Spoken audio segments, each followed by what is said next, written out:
अस्सलाम वालेकुम वरहमतुल्लाहि वबरकातुहू। यूट्यूब पर एक बार फिर से हमारी हाज़िरी हुई है नमाज को लेकर के। हमारे नौजवान हजरात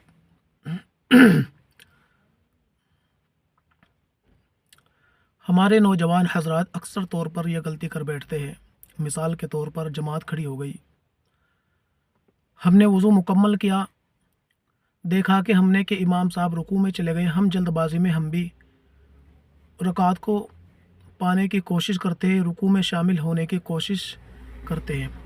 हमने रुकू किया ही था कि इमाम साहब रुकू से खड़े हो गए, समी अल्लाहु लिमन हमीदा कह दिया। यानी हम रुकू में इतनी देर नहीं ठहर सके जितने वक्त में एक मरतबा सुबहान रब्बी अल अज़ीम कह सके। तो इस सूरत में क्या हमें वो रकात मिल गई, या हमें इस रकात को इमाम साहब के सलाम फेरने के बाद ये रकात मुकम्मल करनी पड़ेगी? तो हमारे बहुत सारे नौजवान हजरात हैं जो इन तमाम चीज़ों पर गौर फ़िक्र नहीं करते। यानी कि वो ये नहीं समझते कि हमारी रकात छूट गई या हमें ये रकात मिल गई।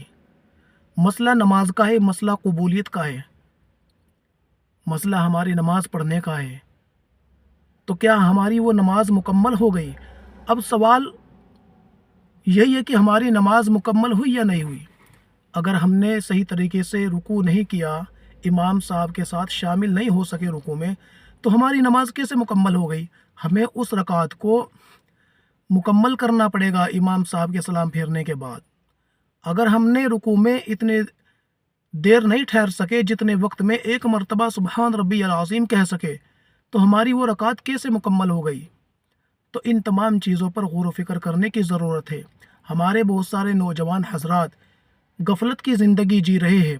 नमाज पढ़ने ज़रूर जाते वो मस्जिदों के अंदर, लेकिन उन्होंने नमाज की अहमियत को नहीं जाना, नमाज की अहमियत को नहीं समझा। तो दोस्तों याद रखो, हमें नमाज की एक एक चीज़ों के बारे में गौर व फिक्र करने की ज़रूरत है, ताकि हमारी इस्लाह हो जाए, ताकि हमारी नमाज मुकम्मल हो जाए, हमारी नमाज दुरुस्त हो जाए।